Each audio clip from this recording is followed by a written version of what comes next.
Hi everyone. To start off our English lesson today, we're going to have a quick go at some of our phonics, okay? And what I want you to do is to see if you sound out these words and give them sound buttons. Okay, so we have 4 words here. I'm going to do one as an example, and then I want you guys to have a go at doing the other 3 in your books. Okay, so I'm going to do this one over here. So I'm going to go j, a, p, jump. Do you think you can have a go at those now? So pause the video, have a go at those, see how you get on. Super, so for the second part of our phonics, what I'm going to do is you need to listen to Mr. Stillwell, and can you write out the sentence he is saying? Okay, so you're going to have to listen really, really carefully, and you need to write that sentence, okay, using capital letters, finger spaces, and full stops. Okay, so good listening. I think that pink socks might be best. So that's the sentence. I'm going to say it again for you guys if you missed it the first time. Remember, you can keep replaying in the video. So, I think that pink socks might be best. See if you can write that sentence down using your phonics to help you.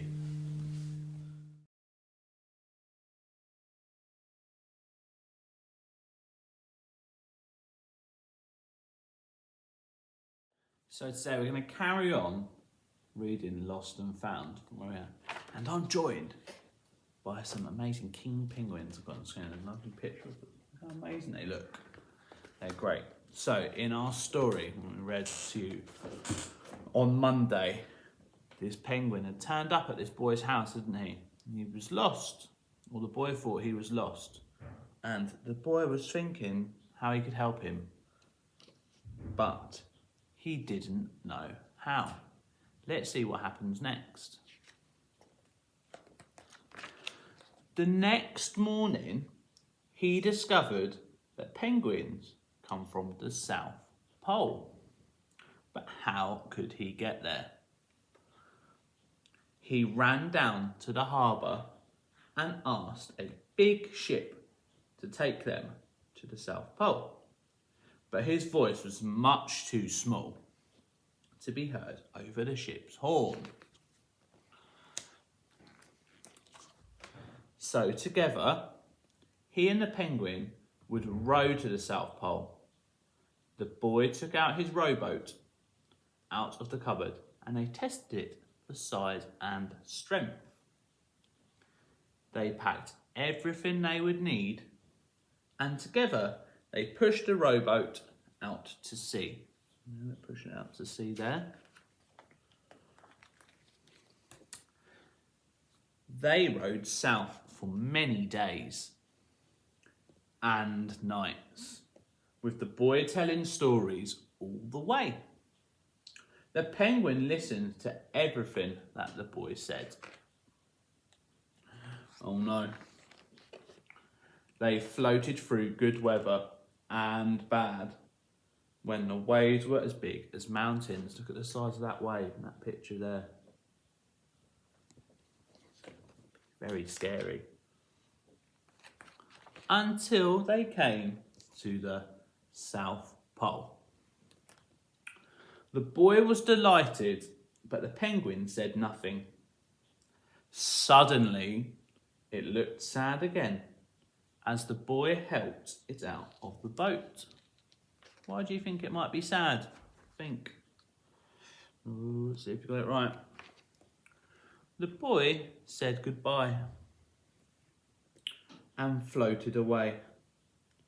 But as he looked back, the penguin looked sadder than ever. It felt strange to be on his own, and the more he thought, the more he realised he was making a big mistake.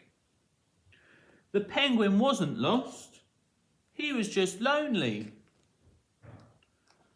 Quickly, the boy turned the boat around and headed back to the South Pole as fast as he could. At last, he reached the pole again, but where was the penguin? The boy searched and searched, but he was nowhere to be found.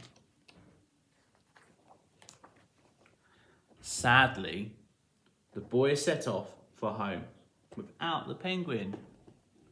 There was no point telling stories because there was no one to listen except the wind and the waves. But then the boy saw something in the water ahead of him. Closer and closer he got until he could see. What do you think he's going to be able to see, I wonder? The penguin! Yay! And you can see they're having a big cuddle. Do you think they're happy to have found each other again?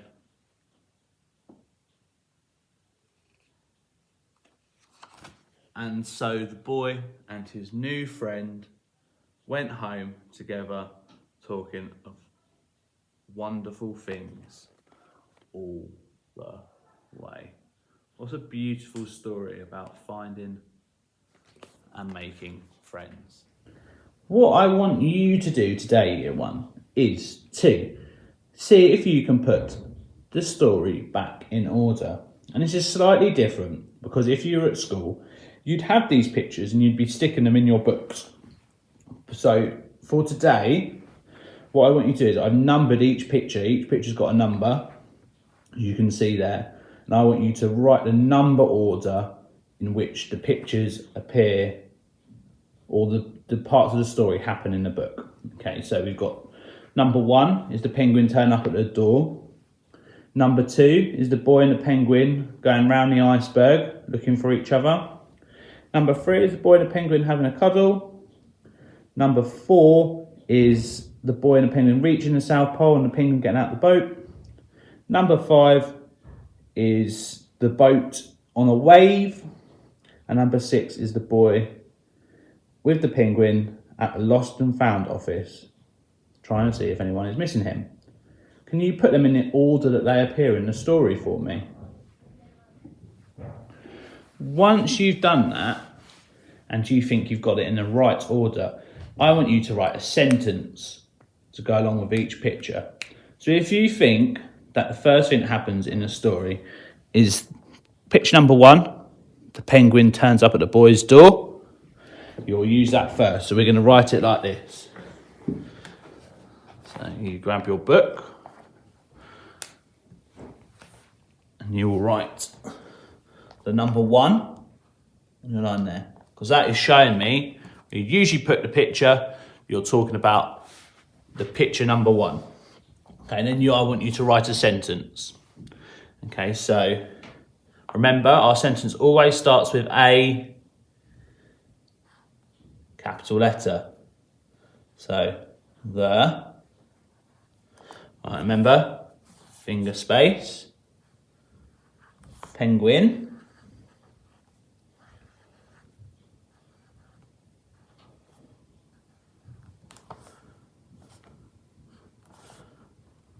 not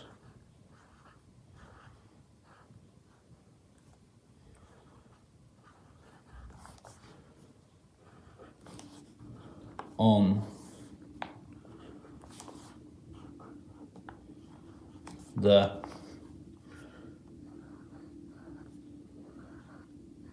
door. What comes at the end of my sentence? Right, a full stop. Excellent. I want you to see if you can do that for every one of the photos. So if you wanted to come down here for whichever number would come next, I'm not going to tell you. You work that out. You'd write your next number on this line here and write a sentence about that picture. Okay, and if you want a bit of a challenge, can you try and add a because in? So why did the penguin knock on the door? The penguin knocked on the door because he was lonely or he was lost. Okay, And then as well, if you want an even bigger challenge, see if you can add some of your adjectives in that we practiced yesterday.